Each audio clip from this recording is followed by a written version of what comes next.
নিজেই বুঝতে পারবেন কখন কি ঘটতেছে। তো হার্ট এরকম ডাইলেট হয়ে আছে, এর ভিতরে এক ফোঁটা ব্লাড, এক ফোঁটা নাই মানে এটা কথার কথা, ব্লাড তো আছেই। যাক, সে এখনো অ্যাট্রিয়াম থেকে ব্লাড রিসিভ করে নাই। তো নর্মালি আমাদের সিস্টেমটা কি যে অ্যাট্রিয়াম থেকে ব্লাড ভেন্ট্রিকলে আসবে নাকি? জি। তাহলে দেখ, আমরা এরকম একটা হার্ট আঁকলাম। এইটা, এটা হচ্ছে লেফট, এটা হচ্ছে রাইট। এখন এটা হচ্ছে অ্যাট্রিয়াম। তো নর্মালি আমাদের অ্যাট্রিয়াম থেকে ভেন্ট্রিকলে ব্লাড আসবে, এই তো। এটা হচ্ছে ভেন্ট্রিকল, লেফট ভেন্ট্রিকল, এটা হচ্ছে রাইট ভেন্ট্রিকল। তো এখন হার্ট ডাইলেট হয়ে আছে। এখন লেফট অ্যাট্রিয়াম থেকে ধরা যাক ব্লাড আসতেছে, আসলো, ফিলিং হইলো। এই যে ভেন্ট্রিকল যে রিল্যাক্স আছে, এখন ফিলিং হবে। এই ফিলিং এর তিনটা ফেজ, ফিলিং এর তিনটা ফেজ। একটা কথা এখনই বলে রাখি, যে আমরা যে এই যে ফিলিং, যে ডায়াস্ট্রিক যে সময় যে ফিলিংটা, এটাকে তিনটা ভাগে ভাগ করা হয়েছে। এবং ভেন্ট্রিকুলার সিস্টেমটাও তিনটা ভাগে ভাগ, মানে সময়ের ভিত্তিতে আর কি। ভেন্ট্রিকুলার ফিলিংটা তিনটা ভাগে ভাগ, ভেন্ট্রিকুলার সিস্টলটাও, মানে কন্ট্রাকশন যেটা, সেটাও তিনটা ভাগে ভাগ। সিস্টল না, ঠিক কন্ট্রাকশন। ভেন্ট্রিকুলার ফিলিং এবং এমটিং, এটা হচ্ছে সব মানে সহজ বোঝানোর জন্য, যে ভেন্ট্রিকুলার ফিলিংটা তিন ভাগে ভাগ করছি সময়ের ভিত্তিতে। ভেন্ট্রিকুলার এমটি, এমটিংটাও তিন ভাগে ভাগ করছি সময়ের ভিত্তিতে। তাহলে সময়ের ভিত্তিতে মানে কি, first third, middle third, last third. এইভাবে আমরা মনে রাখি, তাহলে আমরা ঘটনাগুলো ব্যাখ্যা করতে সুবিধা হবে। ফার্স্ট থার্ড, মিডল থার্ড এবং লাস্ট থার্ড, মানে তিন ভাগে ভাগ। ঠিক আছে? তো এই যে হার্ট বা ভেন্ট্রিকলটা ডাইলেট হয়ে আছে, অ্যাট্রিয়াম থেকে ব্লাড আসতেছে, এই ঘটনাটা না হচ্ছে ফার্স্ট র্যাপিড ফিলিং। এই যে ফার্স্ট থার্ডে এই ঘটনাটা ঘটবে, তিন ভাগ সময়ের প্রথম ভাগে ঘটবে ফার্স্ট র্যাপিড ফিলিং। কেন র্যাপিড সেগুলো আমরা পরে বলতেছি। ফার্স্ট র্যাপিড ফিলিং, ঠিক আছে? তারপর যখন, আচ্ছা বলেই নেই এখন, ফার্স্ট র্যাপিড ফিলিং কেন, ভেন্ট্রিকল ফাঁকা, ভেন্ট্রিকলের ভিতরে প্রচুর নেগেটিভ প্রেশার, ভেন্ট্রিকলের ভিতরে নেগেটিভ প্রেশার। অ্যাট্রিয়ামে তখন পজিটিভ প্রেশার, মানে অ্যাট্রিয়ামের প্রেশার বেশি, ভেন্ট্রিকলে তখন কম। নর্মালি যত ঘটনা আমরা পড়বো, সবখানেই এই প্রেশারটা মাথায় রাখতে হবে, যে নর্মালি বেশি প্রেশারের জায়গা থেকে কম প্রেশারের জায়গায় ফ্লুইড যাবে বা গ্যাস যাবে, যে কোনো কিছুই তাই হয়। তো যখন ভেন্ট্রিকল ফাঁকা, ভেন্ট্রিকলের প্রেশার কম, নেগেটিভ প্রেশার বা প্রেশার খুবই কম, জিরো এরকম, তখন হচ্ছে অ্যাট্রিয়াম থেকে ব্লাড আসবে, যেহেতু ফাঁকা জায়গার ভিতরে ব্লাড আসবে, তখন জোরে ব্লাডটা আসবে, র্যাপিড রাশ হবে। এই জন্য বলতেছি র্যাপিড ফিলিং। যেহেতু র্যাপিড ফিলিং দুইবার হয়, সেই জন্য এটাকে বলতেছি ফার্স্ট র্যাপিড ফিলিং। কারণ নেগেটিভ প্রেশারের মধ্যে বা লো প্রেশারে হাই প্রেশার থেকে ব্লাড আসতেছে, এই জন্য খুব দ্রুত আসতেছে, ফার্স্ট র্যাপিড ফিলিং। ঠিক আছে? এখন যখন আপনার খুব মানে দ্রুত ব্লাড এসে গেল, অলরেডি ভেন্ট্রিকুলে তখন কিছু ব্লাড চলে আসে, ভেন্ট্রিকুলে তখন কিছু ব্লাড আসবে, ভেন্ট্রিকুলে কিছু প্রেশার রাইজ করবে, তাই তো? কিছু জিনিসপত্র আসলে তো প্রেশার রাইজ করবে, ভেন্ট্রিকুলে জায়গা দখল করবে, ভেন্ট্রিকুলে প্রেশার রাইজ হবে, তাহলে ভেন্ট্রিকুল কিছুটা রেজিস্ট্যান্স দিবে। তো যখন ভেন্ট্রিকুলে কিছুটা জায়গা দখল, কিছুটা প্রেশার হয়ে গেছে, আবার অ্যাট্রিয়ামও ফাঁকা হয়ে গেছে, এই সময়েও অ্যাট্রিয়াম যেহেতু ডাইলেটেড, বুঝেন, অ্যাট্রিয়াম কিন্তু এখন সিস্টল হয় নাই, অ্যাট্রিয়ামও ডাইলেটেড, ওই যে বললাম ওভারল্যাপিং হয়। অ্যাট্রিয়ামও ডাইলেটেড, ভেন্ট্রিকুলার ডাইলেটেড। কিন্তু অ্যাট্রিয়াম থেকে ভেন্ট্রিকুলার ব্লাড আসতেছে কেন? কারণ অ্যাট্রিয়ামের প্রেশার বেশি, ভেন্ট্রিকুলার এই মুহূর্তে প্রেশার কম, ভেন্ট্রিকুলটা ফাঁপা ফাঁকা। এখন আমি ছবিতে বুঝাবো, একটু জাস্ট বলে নেই। তো অ্যাট্রিয়াম থেকে যখন ব্লাড আসতেছে, ব্লাড সব এসে গেল ধরেন ফাঁকার মধ্যে। এখন অ্যাট্রিয়াম যদি ডাইলেটেড, তার মানে অ্যাট্রিয়ামের সুপ্রিয়র ভেনা কাভা ইনফিরিয়র ভেনা কাভাতে তখন ব্লাড ঢুকতেছে, ভেনাস রিটার্ন যেটা আমরা বলি। সেই ব্লাড গুলো সরাসরি এই যে ধরেন এই superior vena cava, inferior vena cava দিয়ে ব্লাড আসতেছে, বা এদিকে লেফট সাইডে হলে কি পালমোনারি ভেইন দিয়ে ব্লাড আসতেছে, যাই হোক হইলো। তো এখানে র্যাপিড ফিলিং হয়েছে, ভেন্ট্রিকুলে একটু জায়গা দখল করেছে। তো ভেন্ট্রিকুলো তো আগের মতো ফাঁকা হইলো, মানে প্রেশার কম না, একটু প্রেশার বাড়লো। আবার এদিক থেকে ব্লাড ঢুকতেছে, এদিক থেকে ব্লাড ঢুকতেছে, সেই ব্লাড গুলো সরাসরি এদিকে আসতেছে। এই সময়টায় অত পেস থাকবে না, ব্লাড অত ফ্লো থাকবে না, কারণ অলরেডি ভেন্ট্রিকুলার প্রেশার আছে। অ্যাট্রিয়ামের প্রেশার আবার খুব বেশি না, কিন্তু আমরা জানি খুব সামান্য প্রেশার অ্যাট্রিয়ামে থাকে। তো এটা হচ্ছে স্লো ফিলিং, স্লো ফিলিং, আস্তে আস্তে ফিল হবে, এটার নাম হচ্ছে ডায়াস্টেসিস। স্টেসিস মানে তো একটু থেমে যাওয়া, স্লো হওয়া। তার মানে এটা হচ্ছে স্লো ফিলিং ফেজ। তাহলে ফার্স্ট র্যাপিড ফিলিং কেন হইলো? নেগেটিভ প্রেসারের কারণে, মানে কম প্রেসারের কারণে, লো প্রেসারের কারণে। তারপর স্লো ফিলিং হবে কারণ ভেন্ট্রিকল অলরেডি ব্লাড দিয়ে ফিল আপ হয়ে গেছে। এখন এরপরে গিয়ে অ্যাট্রিয়াম কন্ট্রাক্ট করবে, যেটাকে আমরা বলতেছি অ্যাট্রিয়াল সিস্টেম। অ্যাট্রিয়াম যখন কন্ট্রাক্ট করবে তখন একটা ফোর্স জেনারেট হবে। এতক্ষণ ব্লাড প্রথমে ফার্স্ট র্যাপিড ফিলিং দিয়ে ব্লাড আসলো, ভরে গেল, তারপর স্লো ফিলিং হইলো। এরপর যখন অ্যাট্রিয়াম কন্ট্রাক্ট করবে তখন আরেকটা পেস জেনারেট হবে, যেটার নাম হচ্ছে লাস্ট র্যাপিড ফিলিং, যেটা কার সাথে কোইনসাইড করে? অ্যাট্রিয়াল কন্ট্রাকশন বা অ্যাট্রিয়াল সিস্টেম। ঠিক আছে, অ্যাট্রিয়াল কন্ট্রাকশন বা অ্যাট্রিয়াল সিস্টেম। তাহলে first rapid filling, reduced rapid filling বা রিডিউসড ফিলিং বা স্লো ফিলিং ফেজ বা ডায়াস্টেসিস, এবং লাস্ট র্যাপিড ফিলিং। এই নিয়ে কারো কোনো কনফিউশন আছে? নাই। এখন আমরা আরেকটু অ্যাডভান্স লেভেলে যাই। এই যে ফার্স্ট ফিলিং আর স্লো ফিলিং, এই সময়েই 80% ব্লাড ভেন্ট্রিকলে ঢুকে যায়।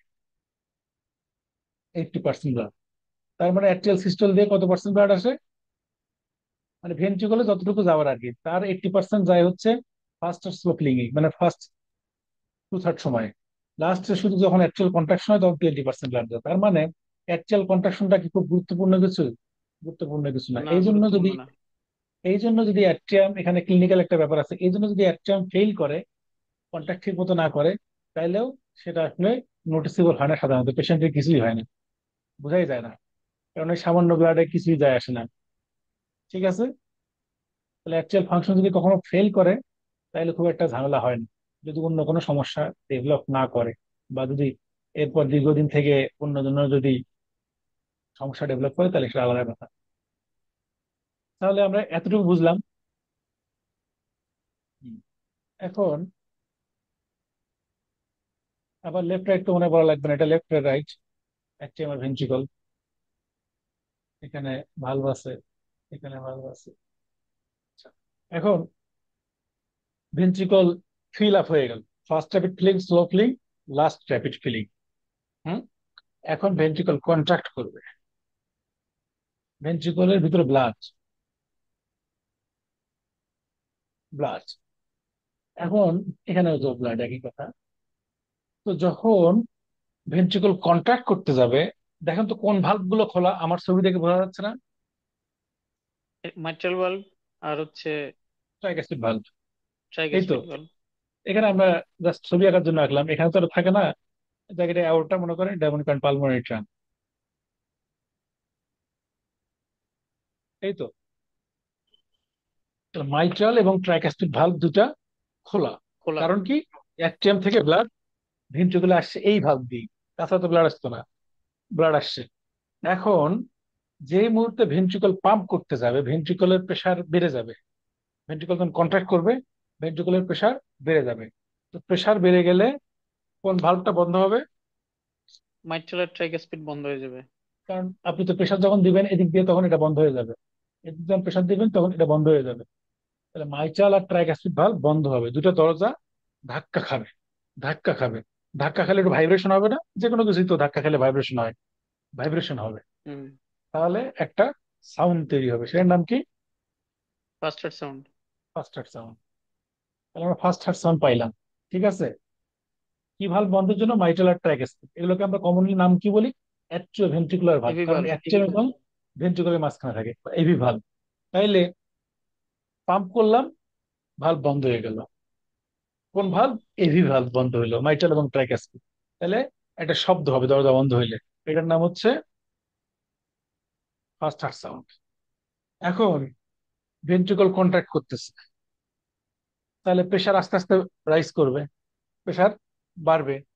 তো বাড়বে যখন, এই ভাব তো বন্ধ ছিল তাই না, অ্যাওর্টিক ভালভ আর পালমোনারি ভালভ, সে তো বন্ধ ছিল হুম। যখন ভেন্ট্রিকল ডায়াস্টল থাকে, বন্ধ ছিল। তো প্রেশার যখন বেশি রাইজ করবে, যখন অ্যাওর্টাতে যে প্রেশার বা পালমোনারি ক্যাপ ট্রাঙ্কে যে প্রেশার, তার চেয়ে যখন বেশি প্রেশার রাইজ করবে তখন কি হবে? ওই ভালভ খুলে যাবে। এটা ক্লিয়ার কিনা? হুম। ধরেন আমার যখন হার্টে ডায়াস্টল, তখন তো আমার ডায়াস্টলিক ব্লাড প্রেশার ধরা যাক 80 মিলিমিটার অফ মার্কারি, তার মানে অ্যাওর্টাতে 80 মিলিমিটার অফ মার্কারি প্রেশার। তো হার্ট যখন পাম্প করে ধরেন 80 ক্রস করে যাবে ক্রস করবে। তখন, হ্যাঁ 80-র বেশি যখন প্রেশার জেনারেট করবে তখন অ্যাওর্টিক ভালভ খুলে যাবে। খুলে যাবে। বা ধরেন এই পালমোনারি ট্যাঙ্কে 7-8 মিলিমিটার মনে করেন মার্কারি ব্লাড প্রেশার, যখন রাইট রাইট ভেন্ট্রিকল মতন 10 মিলিমিটার মার্কারি তৈরি করে ফেলবে তখন তো খুলে যাবে। এটাই তো নিয়ম। মানে বলতে চাচ্ছি যে এই যে ভালভটা বন্ধ হইলো এবং একটু পরে যখন প্রেশারটা বেশি হয়ে যাবে তখন atrial valve, sorry aortic valve বা পালমোনারি ভালভ খুলে যাবে। ঠিক আছে। হুম। হুম। তাহলে এই যে এভি ভালভ বন্ধ হইলো এবং এই যে সেমিলুনার ভালভ, এগুলো তো সেমিলুনার ভালভ বলি, হ্যাঁ, সেমিলুনার ভালভ খুলে গেল, এর মাঝখানে খুব সামান্য একটা সময় থাকবে যখন এভি ভালভটা বন্ধ এবং সেমিলুনার ভালভ এখনো খোলে নাই। মানে থাকবে সবগুলো কিনা এরকম ভালভই একটা বন্ধ। সময়। হ্যাঁ, সবগুলো ভালভই বন্ধ। কারণ সামান্য প্রেশার, যখন ফোর্স জেনারেট করবে হার্ট তখন তো আস্তে আস্তে প্রেশার বাড়বে। আস্তে আস্তে বলতে শার্পলি বাড়বে, কিন্তু সেটা তো জিরো থেকেই শুরু হবে। 0 1 2 3 4 5 6 এইভাবেই তো, জিরো থেকে তো আর মানে পরের ধাপ আর 100 না। তো সেই জন্য ধরো 0 থেকে 5 6 হয়ে গেল, এভি ভালভ ক্লোজ হয়ে গেল। তারপর আস্তে আস্তে সেটা 80-তে উঠে গেল, পালমোনারি ভালভ অ্যাওটিক ভালভ খুলে গেল। তাহলে এই যে সময়টা ধরেন 5 থেকে 80-তে উঠলো, তাহলে এই সামান্য সময়টা, খুবই সামান্য সময়, কিন্তু কথা বলতেছে অনেক কিছু কিন্তু সময়টা খুব সামান্য। তাইলে এবি ভালভ বন্ধ এবং অ্যাওটিক ভালভ খুলে যাওয়ার মাঝখানে খুব সামান্য একটা পিরিয়ড থাকবে, যেই পিরিয়ডে এবি ভালভ বন্ধ, অ্যাওটিক ভালভ বন্ধ, বা এবি ভালভ বন্ধ, পালমোনারি ভালভ বন্ধ। এই সময়টায় চারটা ভালভই, সব ভালভ যেহেতু বন্ধ, তার মানে হার্ট প্রেসার জেনারেট করতেছে, কিন্তু কোনো প্রকার ব্লাড হার্ট থেকে বের হচ্ছে না এবং হার্টে ঢুকতেওছে না। তার মানে হার্টের যে ভলিউম, সেই ভলিউমটা একই রকম থাকতেছে ওই পুরোটা সময় জুড়ে। সেই জন্য এটাকে বলতেছি আইসো ভলিউমেট্রিক কন্ট্রাকশন, কারণ ভলিউমের কোনো চেঞ্জ হচ্ছে না। এই জন্য বলতেছে আইসো, মানে একই, সমান। যেমন আইসোটোপ, আইসোটোন আমরা পড়ছি না এগুলো, আইসোবার, মানে একই। তাহলে সমান পরিমাণ ভলিউম থাকতেছে এই সময়টা, এই জন্য এটার নাম হচ্ছে, ফেজটার নাম হচ্ছে আইসো ভলিউমেট্রিক কন্ট্রাকশন। কন্ট্রাকশন। তারপর যখন আমরা পাম্প করলাম ব্লাডটা, অ্যাট্রিয়াল ভালভ বা পালমোনারি ভালভ খুলে গেল, ব্লাড তখন বডিতে চলে গেল। তো এটা তাহলে কি, ভেন্ট্রিকল থেকে ব্লাড বের হচ্ছে, এটার নাম হচ্ছে ইজেকশন।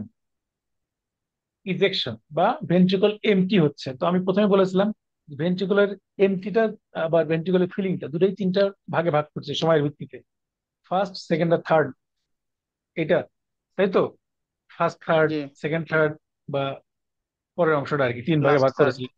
হ্যাঁ, লাস্ট থার্ড। তো তাহলে ইজেকশনও এরকম, first third, second third, last third. এই যে ফার্স্ট থার্ড, মানে যখন ভেন্ট্রিকল প্রচুর প্রেসার জেনারেট করছে, সেই জন্যই তো সে এরোটাতে ব্লাড সাপ্লাই দিতে পারতেছে। তো এই যে পাম্প করলো, এই ফার্স্ট থার্ডে রেপিড ইজেকশনটা হয়ে যায়।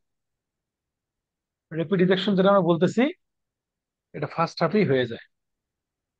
ঠিক আছে। এরপর যখন ইজেকশন হইতেছে, ভেন্ট্রিকল থেকে ব্লাড বের হয়ে যাচ্ছে, তাহলে ভেন্ট্রিকলের ভিতরে প্রেশার একটু কমবে। প্রথমে যে প্রেশার ছিল হাই প্রেশার, তার চেয়ে একটু কমবে, কারণ ভেন্ট্রিকল থেকে ব্লাড বের হয়ে গেছে। ভেন্ট্রিকলের ভিতরে ব্লাড ছিল, সেই ব্লাডে আমরা চাপ দিতেছিলাম, ব্লাড তো বের হয়ে যাচ্ছে ওটা দিয়ে, তাহলে চাপও কমবে আস্তে আস্তে। এবং যেহেতু ব্লাড বের হয়ে গেছে already, তাহলে ইজেকশনের স্পিডটা কমবে, এটা মানে হচ্ছে রিডিউসড ইজেকশন। Reduced ejection. তাহলে এই যে রেপিড ইজেকশন হলো প্রথম থার্ডে, এর মাধ্যমেই 70% ব্লাড ইজেক্ট হয়ে যায়, মানে যতটুকু বের হয়ে যাওয়ার কথা। আর পরে দুইটা আর কি, সেকেন্ড আর লাস্ট থার্ড মিলে হচ্ছে রিজেক্ট, মানে এই যে রিডিউস ইজেকশন, এটা হচ্ছে 30%। তাহলে র্যাপিড ইজেকশন আর রিডিউস ইজেকশন আমরা বুঝলাম। এখন এই যে ব্লাডটা ইজেক্ট হয়ে গেল, ইজেক্ট হয়ে যাওয়ার পরে হার্ট তো কন্ট্যাক্ট করলো, হার্ট কন্ট্যাক্ট করছে, ব্লাড বের হয়ে গেছে। এরপরে পরে ফেস কি, হার্ট কন্ট্যাক্ট করার পরে ফেস কি, হার্ট রিল্যাক্স করবে, রিল্যাক্স করবে। রিল্যাক্স করবে। এখন হার্ট যেই মুহূর্তে রিল্যাক্স করা শুরু করবে, যেই মুহূর্তে রিল্যাক্স করা শুরু করবে, এই ভালভ ওপেন না? অ্যাওর্টিক আর পালমোনারি ভালভ। হ্যাঁ হ্যাঁ, ওপেন না? হ্যাঁ, ওপেন। কন্ট্রাক্ট করছে কিন্তু ওপেন তো। ওপেন। অ্যাডিক ভাল্ব তো ওপেন, কন্ট্রাক্ট করছে কিন্তু ওপেন তো। যেই মুহূর্তে হুম। ভেন্ট্রিকল রিল্যাক্স করতে নিল, এই ওপেন ভাল্ব দিয়ে ব্লাড ঢুকতে চেষ্টা করবে না? হ্যাঁ, চেষ্টা করবে। চেষ্টা করবে। এই যে চেষ্টা করলো খুব সামান্য সময়ের জন্য, একটু হয়তো ব্লাড ঢুকেও গেল, তারপরে তো ভাল্বটা বন্ধ হয়ে যাবে প্রেশারের কারণে। যখন ঢুকতে যাবে তখন তো বন্ধ হয়ে যাবে, তাই না? প্রেশারটা দিলেই তো বন্ধ হয়ে যাবে হুম। ভাল্বটা, কারণ ভাল্বটা তো এই মুখী। যে ঢুকতে গেছে তখনই বন্ধ হয়ে গেল। হ্যাঁ, এটি হচ্ছে এই যে প্রোটোডায়াস্টলিক ফেজ। এটা না জানলেও চলবে, না বুঝলেও চলবে, এটা খুব একটা ইম্পর্টেন্স নাই। ওই সামান্য সময়, ওটাকে অনেক জায়গায় উল্লেখ করে না আসলে, প্রোটোডায়াস্টলিক ফেজ। ঠিক আছে।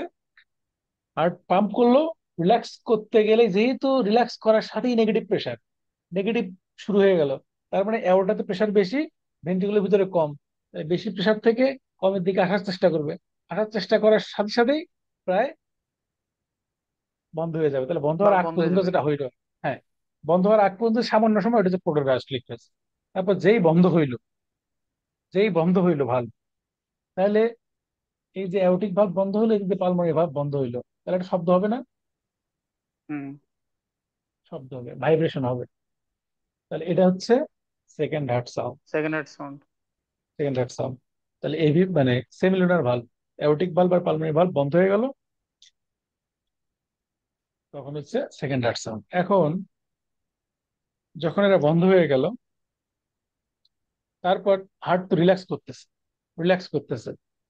এভি ভালভ মানে সরি সেমিলুনার ভালভ বন্ধ, হার্ট রিল্যাক্স করতেছে। ওদিকে ইয়ে ভালভ বন্ধ, এভি ভালভ তখন বন্ধ। হার্ট রিল্যাক্স করতেছে, সেমিলুনার ভালভ বন্ধ হয়ে গেল, এভি ভালভ তো আগে থেকেই বন্ধ ছিল। তাহলে এমন একটা সময় যখন হার্ট রিল্যাক্স করতেছে, সেমিলুনার ভালভ বন্ধ হয়ে শব্দ হইলো একটা সেকেন্ড হার্ট সাউন্ড, এবং এখনো এভি ভালভ খোলে নাই। এই যে একটা সময় যখন হার্টে ব্লাড কোনো প্রকার ঢুকতেছে না, ব্লাড বের হচ্ছে না, ভলিউমটা সমান থাকতেছে, এটার নাম হচ্ছে আইসোভলিউমেট্রিক রিল্যাক্সেশন। রিল্যাক্সেশন। আইসোভলিউমেট্রিক রিল্যাক্সেশন। ঠিক আছে। তাহলে প্রোগ্রাসলিক ফেজ গেল, আইসোভলিউমেট্রিক রিল্যাক্সেশন যখন সবগুলো ভালভ বন্ধ। তারপর ধরেন ভেন্ট্রিকল খুলে গেল, তো ভেন্ট্রিকলের নেগেটিভ প্রেশার, ওটাতে এই সরি অ্যাট্রিয়ামে একটু ব্লাড জমছে ততক্ষণে। তাহলে অ্যাট্রিয়ামে ব্লাড জমেছে, ভেন্ট্রিকুলার নেগেটিভ প্রেশার বেশির থেকে কমের দিকে আসবে, এই চাপে মাইটাল ভালভ প্যারাগাস্ট্রিক ভালভ মানে এভি ভালভ খুলে যাবে। তখন অ্যাট্রিয়াম থেকে যদি positive pressure, ventricular negative pressure, atrium থেকে র্যাপিড হ্রাস হবে ব্লাড। তাহলে কি হবে? First rapid filling. আবার সে আগের জায়গায় আসলো, ফার্স্ট র্যাপিড ফিলিং। তারপর যেহেতু ব্লাড অলরেডি ঘুরতেছে, স্লো ফিলিং। তারপর লাস্টে যখন অ্যাট্রিয়াম কন্ট্যাক্ট করবে, লাস্টে আপনার লিটমাস টেস্ট, যে আপনি কার্ডিয়াক সাইকেল ফুল কমপ্লিটলি বুঝছেন কি বুঝেন নাই, একেবারে কমপ্লিটলি, এখানে সব আছে এখানে। এটা মানে ওই পাস টাস করে গেছে অনেকেই, তারা আসলে ক্লিয়ার না অনেকেই। আমরা চেষ্টা করবো আজকে ক্লিয়ার কনসেপশন নেওয়ার। পরীক্ষায় লাগুক না লাগুক, লাগবে, কিন্তু সেটা বড় কথা না, বড় কথা হচ্ছে আমি মেডিকেল সায়েন্সে পড়ছি, এটা আমি জানবো, এই হলো কথা। ঠিক আছে, তো শুরু করি। যখন পড়ি তখন বুঝি, আবার এরপরে হ্যাঁ, ভুলে যাই, এরপরে আবার ভুলে যাই। এটা হচ্ছে এটা বললাম যে বুঝে, এবং এটা এই জাস্ট কার্ডিয়াক ইভেন্টস গুলো যদি আপনি মাথায় সেট করে রাখতে পারেন, তাহলে আপনার এই ফিগার অসুবিধা হবে না বুঝতে, মনেও করতে পারবেন। ভুলে যাওয়ার দোষের কিছু না, কিন্তু যখন আপনি বারবার এটা একটু দেখবেন, তখন আপনি যখন মাথায় সেট হয়ে যাবে, যেমন আমি ধরেন এখন বলতে পারবো আর কি, এটা না দেখি যে কি ঘটতেছে, এরকম সেট হইতে হবে আর কি মাথার ভিতরে। আমরা আসি একটু দেখি, এই যে এতে কি কি দেখানো হয়েছে, ভলিউম।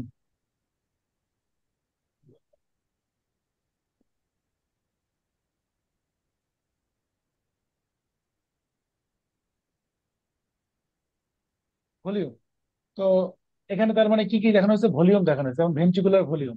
অ্যাকচুয়াল ভলিউম গুরুত্বপূর্ণ না, অ্যাকচুয়াল ভলিউম নিয়ে আমরা আলাপ করি না। ভেন্ট্রিকুলার ভলিউম দেখেন, 50, 90, 130, মানে 130 ml, মানে এগুলো হচ্ছে এমএল এ দেখানো হয়েছে, কত এমএল ভেন্ট্রিকুলার ভলিউম কখন কি হয়, ভলিউম চেঞ্জ হবে।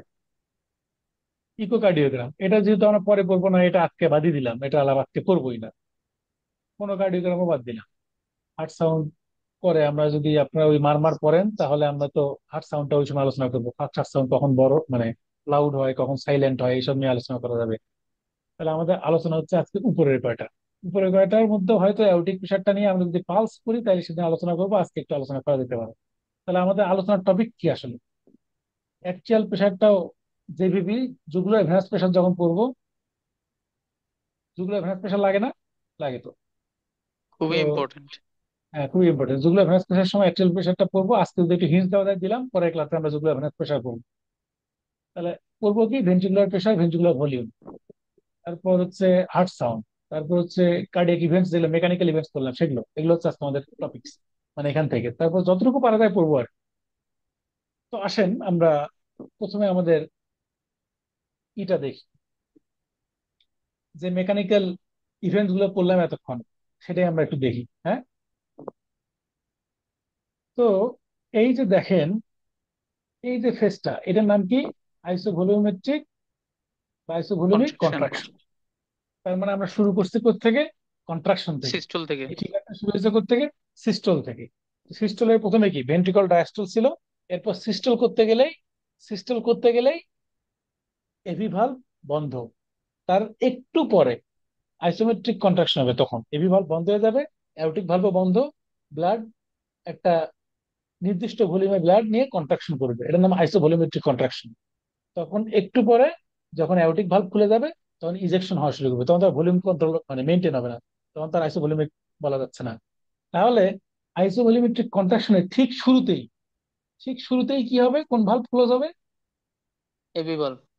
টিভি ভালভ ক্লোজ হলো। দেখেন ফিগারটা দেখেন, আইসোভলিউমেট্রিক কন্ট্রাকশন জাস্ট এই যে এইতটুকু সময়। হ্যাঁ, এতটুকু সময় এর ভিতরে শুরুতেই তাহলে কি হবে, এবি ভালভ ক্লোজ হবে। এরপর আস্তে আস্তে করে যখন সাডেন প্রেসার রাইজ করবে ভেন্ট্রিকলে, তখন aortic valve aortic bulb open হবে। ওপেন হবে। এই যে অ্যাওরটিক ভালভ ওপেন হচ্ছে দেখেন, জাস্ট আইসোভলিউমেট্রিক কন্ট্রাকশনের শেষ বিন্দু দেখবি। বোঝা গেছে? বোঝা গেছে কিনা? তো এই হুম সময়ে হুম, বুঝে গেছে। ভেন্ট্রিকুলার প্রেশারটা কেমন হবে? ভেন্ট্রিকুলার প্রেশারটা জিরো থেকে ম্যাক্সিমাম। শার্পলি রাইজ করবে। জিরো থেকে শার্পলি রাইজ করবে। সেটা কত? অ্যাওরটিক প্রেশারকে এক্সিড করে গেলেই হবে। তো ভেন্ট্রিকল ছিল ডায়াস্টলে, তাহলে ব্লাডে তখন চলতেছে ডায়াস্টল। ভেন্ট্রিকুলার ফেজটাই তো আমরা মেইনলি মানে ব্লাডের সেই ফেজটাই ধরি। ভেন্ট্রিকুলার ডায়াস্টল মানে আমাদের বডিতে ডায়াস্টল চলতেছে, ভেন্ট্রিকুলার সিস্টল মানে আমাদের বডিতে সিস্টল চলতেছে। সিস্টোলিক প্রেশার যে মাপি আমরা, বা ডায়াস্টলিক প্রেশার মাপি, এটা তো মাপি আমার পেরিফেরিতেই। তাহলে এখানে সিস্টোলিক প্রেশার মানে কি, ভেন্ট্রিকুলার তখন সিস্টল চলে, এখানে ডায়াস্টলিক প্রেশার মানে ভেন্ট্রিকুলার ডায়াস্টল চলে। তো ভেন্ট্রিকুলার ডায়াস্টল ছিল, তারপর পাম্প করে শার্প রাইজ করলো প্রেশার। এই যে লাল দাগটা হচ্ছে প্রেশারের, দেখেন এই যে ভেন্ট্রিকুলার প্রেশার আছে না, এই পাশে লেখা, কোন দাগটা? এই যে হুম লাল দাগটা, লাল মানে অরেঞ্জ কালার। তাহলে এই যে লাল দাগটা ছিল জিরো, এই যে প্রেশার হচ্ছে এইটা, এইটা হচ্ছে প্রেশার। 0, 20, 40, 60, 80, 100, 120। তাহলে জিরো থেকে শার্পলি প্রেশার রাইজ করছে কত, দেখেন এই যে 80। হ্যাঁ, ঠিক আছে না? কারণ ডায়াস্টোলিক ব্লাড প্রেশার ধরা যাক 80 নর্মাল মানুষের ক্ষেত্রে। তো 80-তে যখন গেছে তখন অ্যাওরটিক ভালভ ওপেন হয়ে গেছে। তাহলে আইসোমেট্রিক কন্ট্রাকশনের শুরুতেই হলো এভি ভালভ ক্লোজ, এবং পরে গিয়ে হইলো অ্যাওরটিক ভালভ ওপেন, এবং ব্লাড প্রেশার রাইজ করলো শার্পলি। এরপর ইজেকশন ফেজ, ইজেক্ট করবে, প্রেশার আর বাড়তেই আছে, প্রেশার বাড়তেই আছে। এই যে দেখেন রাইজ রাইজ করছে প্রেশার। হ্যাঁ, কত? এই যে হুম। 120 হ্যাঁ, 120। Systolic blood pressure. হ্যাঁ, সিস্টোলিক ব্লাড প্রেশার না? তো র্যাপিড ইজেকশন, এটার নাম কি? Rapid rapid ejection. ইজেকশন। যখন ইজেক্ট হয়ে যাবে, তারপরে যখন ব্লাড কমে যাবে, তখন ফ্লো একটু কমে যাবে না? সেটার নাম কি? স্লো বা reduced ejection. Section. Reduced ejection যখন হবে, তার মানে কি প্রেশারও কমে গেছে ভিতরে, প্রেশারটা কমলো। এই যে লাল দাগটা খেয়াল করেন, প্রেশারটা কমলো। তাহলে ইজেকশনে প্রেশার বাড়তে গিয়ে আবার কমলো। ঠিক আছে, ইজেকশনে কি হলো, প্রেশার বাড়লো, আবার রিডিউস ইজেকশনের সময় প্রেশার কমবে। তো প্রেশার যখন কমবে, ইজেকশন শেষ হয়ে গেল, এরপর ভেন্ট্রিকল কি করতে যাবে? রিল্যাক্স। ভেন্ট্রিকল রিল্যাক্স করতে যাবে। ভেন্ট্রিকল রিল্যাক্স ব্যস্ত করতে থাকো। গেলে ভেন্ট্রিকল, হ্যাঁ, ডাস্ট শুরু হবে, রিল্যাক্স করতে যাবে। তাহলে ভেন্ট্রিকুলার প্রেশার কমে যাবে। ভেন্ট্রিকুলার যখন প্রেশার কমবে, অ্যাওর্টাতে প্রেশার বেশি, তখন অ্যাওর্টিক ব্লাডটা ব্যাক ফ্লো করে ভেন্ট্রিকুলার ঢোকার চেষ্টা করবে। কিন্তু ভেন্ট্রিকুলার ভালভ মানে অ্যাওর্টিক ভালভ তো এইরকম, যেই উপর থেকে ব্লাড ঢোকার চেষ্টা করবে, ভালভটা বন্ধ হয়ে যাবে। তাহলে ভালভটা বন্ধ হয়ে গেল, অ্যাট্রিয়াম রিল্যাক্স করবে। এই ফেজটার নাম কি? সরি ভেন্ট্রিকল রিল্যাক্স করে, এই ফেজটার নাম আইসো ভলিউমিক রিল্যাক্সেশন নাকি? রিল্যাক্সেশন। হুম। তাহলে আইসো ভলিউমিক রিল্যাক্সেশনের শুরুতেই কি হবে? অ্যাওরটিক ভালভ ক্লোজ হবে। এই যে ফেজটার নাম আইসো ভলিউমিক রিল্যাক্সেশন, এই যে এতটুকু ইজেকশন শেষ, এই যে অ্যাওরটিক ভালভ ক্লোজ হয়ে গেছে ইজেকশনের শুরুতেই। দেখছেন তীরটা? ইজেকশনের শেষ, রিল্যাক্স করতে যাবে, অ্যাওরটিক ভালভ ক্লোজ হয়ে গেল। ঠিক আছে? তারপর ওই অবস্থাতেই ভেন্ট্রিকল ডাইলেট করলো, তখনও এভি ভালভ খুলে নেয়। তাহলে এটার নাম আইসোভলিমিক রিল্যাক্সেশন। যখন রিল্যাক্স হয়ে যাবে, এভি ভালভ খুলে যাবে, তাহলে আইসোভলিমিক রিল্যাক্সেশনের শেষে, মানে এতটুকু প্রিয়। এটা হচ্ছে আইসোভলিমিক রিল্যাক্সেশন, এই এই সময়টুকু। তাহলে এভি ভালভ যখন খুলে যাবে, তখন আইসোভলিমিক রিল্যাক্সেশন ফেজ শেষ, তখন অ্যাক্টিয়াম থেকে ব্লাড আসবে। আচ্ছা, এই যে আরো তো কিছু কথা বাকি ছিল, অ্যাওরটিক ভালভ যে ক্লোজ হলো একটা শব্দ তৈরি হবে না? সেকেন্ড অ্যাকশন হবে না? হ্যাঁ, হ্যাঁ, সেকেন্ড হার্ট সাউন্ড হবে। এই যে সোজাই নিতে নামে দেখেন, এই যে সেকেন্ড অ্যাকশন, এই যে এই জন্য বললাম সব একসাথে যাবো। দেখছেন নিচে সেকেন্ড সাউন্ড, এই যে ছবি দেওয়া আছে। হুম। হুম। তারপর আসেন, রিল্যাক্স হয়ে গেল, এখন অ্যাট্রিয়ামের প্রেশার বেশি, ভেন্ট্রিকুলার কম, অ্যাট্রিয়াম থেকে ভেন্ট্রিকুলার দিকে ব্লাড চাপ দিয়ে ভালভ খুলে ফেলবে, এভি ভালভ খুলে ফেলবে, এভি ভালভ ওপেন হইলো। তার তার মানে কি ভেন্ট্রিকুলার প্রেশার কমলো, এই যে লাল দাগটা, এই যে প্রেশারটা কমে গেল, আবার দৃঢ়তে চলে আসলো। এখন এই যে ভেন্ট্রিকুল এখন রিল্যাক্স হবে, এই ফেজটার নাম কি? ভেন্ট্রিকুলার ডায়াস্টল নাকি? ডায়াস্টল তো, ভেন্ট্রিকুল রিল্যাক্স হলো, হ্যাঁ, ডায়াস্টল। ডায়াস্টল। এই যে ডায়াস্টল। নিচে দেখেন ডায়াস্টল লেখা আছে, তাহলে এই ফেজটা এখন ডায়াস্টল শুরু হয়ে গেল, ডায়াস্টল। এখন ডায়াস্টল যখন হয়, অ্যাট্রিয়াম থেকে যখন ভেন্ট্রিকল ব্লাড আসে, প্রথমে ওটার নাম কি? র্যাপিড ফিলিং না first rapid filling? First rapid filling. এই যে এটাই তো সেই সময়টা। এরপরে যে সময়টুকু, এই যে উপরে তাকায় দেখেন লেখা আছে যে র্যাপিড ইনফ্লো। ঠিক আছে? তখনই তার হুম। থার্ড সাউন্ড হয়। হ্যাঁ, এই র্যাপিড ইনফ্লোর সময় থার্ড সাউন্ড, তাহলে নিচে একটু নামে দেখি থার্ড সাউন্ড লেখা আছে নাকি? এই যে দেখেন থার্ড সাউন্ড, ওই যে উম, পাশেই লেখা আছে। দেখছেন? হুম। জি। থার্ড সাউন্ড হইলো। তো এই সময়ে ভেন্ট্রিকুলে কি প্রেশার খুব বেশি বাড়বে? জাস্ট না। ব্লাড আসতেছে, তাহলে ভেন্ট্রিকুলার প্রেশার রেঞ্জটা দেখেন, যে লাল দাগটা দেখেন, মোটামুটি একই লেভেলে আছে। সমান্তরাল। হ্যাঁ, মোটামুটি সমান্তরাল। তাহলে যখন ভেন্ট্রিকুলার ব্লাড বাড়বে আস্তে আস্তে, ডায়াস্টেসিস, স্লো ফিলিং হবে না এক সময়? ভেন্ট্রিকুলার যদি ব্লাড একটু বাড়তেছে, স্লো ফিলিং, এই যে ডায়াস্টেসিস। তাহলে এর পরের ফেজটা কি? এই যে উপরে দেখেন ডায়াস্টেসিস লেখা আছে, ডায়াস্টেসিস। হ্যাঁ, ডায়াস্টেসিস। এখন ডায়াস্টেসিস হলো, এরপরে লাস্টে গিয়ে আবার অ্যাট্রিয়াম ফোর্স দিয়ে একটা ব্লাড ঢুকাবে না? হুম, last atrial rapid filling systole যেটাকে হবে। বলি, লাস্ট রেপিড ফিলিং। এই যে এই সময় হবে লাস্ট র্যাপিড ফিলিং। তাহলে এটা কি? অ্যাট্রিয়াল সিস্টেম বা last rapid filling. Last rapid filling এর সময় একটা শব্দ হইতে পারে না, আঁকা ইনমা শব্দ? Fourth third sound. হ্যাঁ, ফোর্থ থার্ড হ্যাঁ, সাউন্ড। তাহলে এই সোজাই যদি হয় ফোর্থ সাউন্ড, এখানে হইতে পারে। হ্যাঁ, এই যে যেখানে আমি দেখাইলাম, হইতে পারে, সাধারণত এটা পাওয়া যায় না। হ্যাঁ, হুম। এক্সট্রা শোনা যায় না সাধারণত। তো ফোর্থ আবার সাউন্ড, হ্যাঁ, প্রেশার একটু অ্যাট্রিয়াল বাড়বে। সিস্টেম। হ্যাঁ, প্রেশার বাড়বে, এটা হলো একটা কথা। দেখেন এই যে একটু এরকম দেখানো হয়েছে না, হুম। একটু উঁচু লাল দাগটা, ওইটা কি? একটু প্রেশার বাড়ছে। কেন বাড়ছে? ওই যে অ্যাট্রিয়াম থেকে ফোর্সফুলি যে কন্ট্রাক্টর ব্লাড ঢুকেছে, ওই ফোর্সটা তো ভেন্ট্রিকেল হয়ে গেছে, একটু প্রেশারটা রাইজ করছে। তারপর আবার কি? আবার আগের ঘটনা শুরু। তাহলে আমরা ভেন্ট্রিকুলার প্রেশারটা বুঝলাম কিনা? প্রেশার বুঝলাম হ্যাঁ, কিনা? বুঝতে পারছি। জি। প্রেশার বুঝলাম। এখন আসেন অ্যাকচুয়াল প্রেশার পরে ভলিউম আসে, ভেন্ট্রিকুলার ভলিউম। এই যে ভলিউম আমরা কত দেখছি, আইসো ভলিউমেট্রিক কন্ট্রাকশন যখন করবে, কন্ট্রাকশন যখন করবে, হ্যাঁ, হুম। আইসো ভলিউমেট্রিক কন্ট্রাকশন মানে ব্লাড কি বের হয়েছে? না, বের হয়নি। বের হয় নাই, মানে না না, বের হয় পূর্ণ নাই। ব্লাড, পরিপূর্ণ ব্লাড। বলছিলাম কত, সাধারণত 120-এর মতো থাকে। এই যে 130 120। যদি এই রেঞ্জ হয়, ধরেন 120 বা 30, ধরেন তার 130, সমস্যা তো নাই, 120-30 তো খুব বড় বিষয় না। তার মানে তার ফুল ব্লাড, হ্যাঁ, এই যে এই লেভেলে, তাই তো? এটা ভলিউম, হুম। নীল দাগটা। তো যখন ইজেক্ট করবে, ভলিউম আস্তে আস্তে কমবে না? ফার্স্ট ইজেকশনই করুক, সেকেন্ড মানে স্লো ইজেকশনই করুক, র্যাপিড ইজেকশনই করুক, যাই করুক, ভেন্ট্রিকল চাপ দিলে ব্লাড কমে যাবে, এটা তো সত্য, তাই তো? হুম। প্রেশার যেমন কম বেশি হয় একটু র্যাপিড ইজেকশন স্লো ইজেকশনে, কিন্তু ভলিউম তো আর কম বেশি কিছু নাই, ভলিউম তো কমবেই শুধু ব্লাড বের হয়ে গেলে। তাহলে ভলিউমের গ্রাফটা কিরকম হবে? আস্তে আস্তে কমবে, কমে দেখেন নেমে যাবে। কতটা আসে, কমে। আমি কি বলছিলাম, ভেন্ট্রিকল থেকে পাম্প করার পরে কতটুকু ব্লাড থাকে? ভেন্ট্রিকল তো পুরোটা 50। ক্লিয়ার করতে পারে না, ব্লাড থাকে না কিছু। হ্যাঁ, 50 ml থাকে। এই যে 50 ml দেখেন, এই যে 50 ml, 50 শুধাই আচ্ছা, এই 50 ml এর নাম কি end diastolic volume? End systolic volume, কারণ আপনি সিস্টল এটা করছেন, সিস্টল পিস্টল, ইয়েস। কমপ্লিট করছেন। হ্যাঁ, সিস্টল কমপ্লিট করার পরে ব্লাড আছে, তার মানে end systolic volume. End systolic volume. Systolic volume. ঠিক আছে? তাহলে এন্ড সিস্টোলিক ডায়াস্টোলিক পরে বলবো না, কিন্তু এটা ক্লিয়ার কিনা? আপনি সিস্টল করছেন ভেন্ট্রিকলের, এরপরে বাকি হ্যাঁ, এটা, তার সিস্টোলের মানে কি শেষে এন্ড যেটা আছে end systolic volume. End systolic volume. তাহলে বলছিলাম, হ্যাঁ, ভলিউম করলো নাকি? জি। তাহলে সবচেয়ে বেশি ভলিউম ছিল এখানে, তারপর আস্তে আস্তে কমলো, 50 থাকলো, মানে এটার নামে এন্ড সিস্টোলিক ভলিউম। তারপরে আবার যখন ফ্লো বাড়বে আস্তে আস্তে বাড়লো, তারপরে অ্যাট্রিয়াম যখন কন্ট্রাক্ট করলো তখন হঠাৎ করে একটু বেড়ে গেল, ওই যে 20%। ঠিক আছে?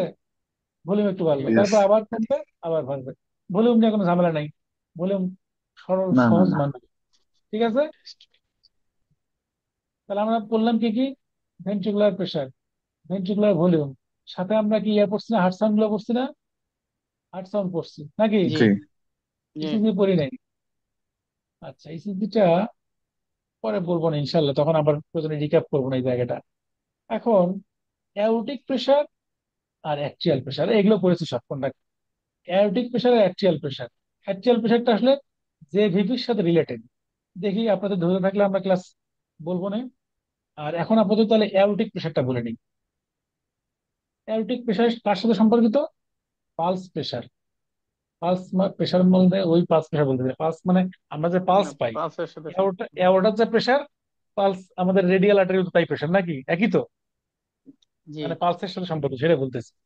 এওরটিক প্রেশারটা কিভাবে ডিফারেন্স হয় সেটা একটু দেখি। এই যে এভি ভালভ ওপেন হইলো, ভেন্ট্রিকল কন্ট্রাক্ট করলো, এভি ভালভ ওপেন হইলো, ব্লাড সিটকে বেরিয়ে গেল, র্যাপিড ইজেকশন। তাহলে এওরটিক প্রেশারটা যে কালো ডট ডট, হ্যাঁ, তাহলে বাড়বে, এওরটিক প্রেশার বাড়বে। এটা তো আমরা এই যে ইয়েতে দেখাইলাম, ভেন্ট্রিকুলার প্রেশার যেটা, ভেন্ট্রিকুলার প্রেশার যেমন বাড়ছে তাহলে এওরটিক প্রেশারও বাড়বে, একই কথা, একই রকম ডট ডট ডট ডট। ঠিক আছে? হুম। এরপর আপনার কিন্তু ইজেকশন শেষ। ঠিক আছে? পাম্প করলেন, ভেন্ট্রিকল থেকে এওরটাতে ব্লাড বেড়ে শ্বাস হয়ে ছড়াই গেল, প্রেশারটা এওরটাতে চলে গেল। তাহলে এওরটাতে প্রেশার বাড়লো, এওরটিক প্রেশার বাড়লো। আবার যখন রিডিউসড ইজেকশন হবে তখন একটু প্রেশার কমবে। এই জন্য এটা এইরকম, কথা বুঝছেন? প্রেশার রেইজ করলো, রেপিড ইজেকশন, স্লো ইজেকশনে প্রেশার একটু ফল করলো। তারপরে দেখেন একটু এরকম হয়েছে না, এরকম হয়েছে না, নস তৈরি হয়েছে না? হুম। দেখা যাচ্ছে? নাহলে এই জায়গাটা দেখেন, এই জায়গাটা দেখেন। তো ওইখানে অ্যাওরিক ভালভ ক্লোজ হয়েছে। হ্যাঁ, একটু নচ তৈরি হয়েছে না? হুম। এটা নচ, এটাকে বলি ডাইক্রোটিক নচ। হ্যাঁ, ডাইক্রোটিক নচ। এটার এরকম হ্যাঁ, নামকরণের কারণ কি? আচ্ছা, এর নামকরণটা আমি আসলে ম্যাক্সিমাম মনে হয় অ্যানাক্রোটিক আর ডাইক্রোটিক, ডাইক্রোটিক সম্ভবত আমি দেখেছি নামকরণটা আমার সম্ভবত বইয়ে লেখা আছে। আচ্ছা, আমি দেখবো না, ক্লাস শেষে যদি থাকে আমার আচ্ছা, অসুবিধা আমি ওই নেই। লিখে পরে। রাখি তো, হ্যাঁ। তো এটার নাম হচ্ছে ডাইক্রোটিক নচ। তো ডাই মানে দুই, কোন একটা ঘটনা আছে আর কি। তো এখন এই যে এই নচটা হইলো, এই দেখছেন এরকম, তার মানে অ্যাওরিটিক প্রেশার বাড়লো, তারপর একটা নচ হইলো, হওয়ার পরে আস্তে আস্তে কমলো, তাই তো? কারণ সিস্টোলের সময় প্রেশার বাড়ছে, এটা কি ডায়াস্টল না? এই ফেজটা ডায়াস্টল না? এই দেখেন তো, এই ফেজটা ডায়াস্টল না? জি। এই নিচে লেখা আছে, জি। এই ফেজটা সিস্টল না? জি। তো হুম। অ্যাওরিটিক প্রেশার নিয়ে খুব একটা টেনশন নাই, অ্যাওরিটিক প্রেশার টেনশন নাই, কারণ হচ্ছে সিস্টোলের সময় প্রেশার বাড়বে, ডায়াস্টলের সময় প্রেশার কমবে, আমাদের নর্মাল যেটা ব্লাড প্রেশার। আমি বললাম তো ওটার সাথে পালসের সম্পর্ক আছে। তাহলে যেটা বলতে চাচ্ছি নসটার ব্যাপারে, নসটা কেন হয় সেটা হচ্ছে এই যে চাপ দিচ্ছেন, ব্লাড বের হয়েছে, র্যাপিড ইনজেকশন হয়েছে, রিডিউস হয়েছে, এরপরে ভেন্ট্রিকল ডাইলেট হবে। ডাইলেট হতে গেলেই অ্যাওটা কি, অ্যাওটাতে প্রেশার বেশি, ব্যাকফ্লো করার চেষ্টা করবে। এতক্ষণ তো এটাই বললাম, ব্যাকফ্লো করার চেষ্টা করতে গেলেই অ্যাওটিক ভালভ ক্লোজ হবে। তো ব্যাকফ্লো করার চেষ্টা করতেছে, তাহলে অ্যাওটাতে ধাক্কা খাবে। ব্যাকফ্লো করতে গিয়ে অ্যাওটাতে ধাক্কা, সরি, অ্যাওটিক ভালভ একটা ধাক্কা খাবে। ধাক্কা খেলে এটা আবার একটা প্রেশার জেনারেট হবে নাকি? হুম। বুঝতে পারছি কি? আহ, মানে অ্যাওটিক ভালভ তো, তখনই নচ তৈরি হবে না? হ্যাঁ, তখন একটা যে একটু একটু উঠে গেল প্রেশারটা, এই কারণে নষ্ট তৈরি হলো। তো এটা আমরা একটা ফিগার দেখাই, দেখি আমরা, ভালো ফিগার আছে সম্ভবত।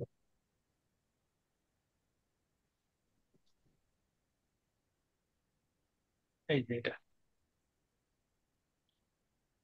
এটা একটু ক্লিয়ার ফিগার, হ্যাঁ। এই যে প্রেশার, ডায়াস্টলিক ব্লাড প্রেশার 80 ছিল, তো এখান থেকে সিস্টোলিক ব্লাড প্রেশার ধরলাম 120 হয়েছে। তো তো 120 এর এই যে র্যাপিড ইজেকশন, তারপর একটু কমছে, কমতেই ছিল। হঠাৎ করে যখন ভেন্ট্রিকল ডাইলেট করলো, এই যে এরকম, তো ধরা যাক এটা aorta, তো এদিক দিয়ে আমি ব্লাড পাম্প করে দিয়ে দিচ্ছি। তো যেই মুহূর্তে কন্ট্রাকশন থেকে ডাইলেট হওয়ার চেষ্টা করলো, এখানে নেগেটিভ প্রেশার ক্রিয়েট হলো, তখন এই ব্লাডটা ব্যাকফ্লো করার চেষ্টা করবে। কারণ প্রেশার বেশি থেকে কমের দিকে যাওয়ার চেষ্টা করবে, এটাই নিয়ম।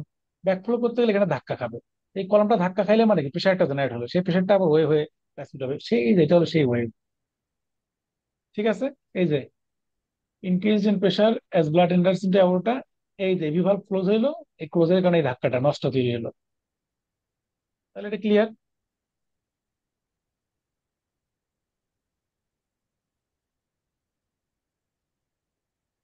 হইলো?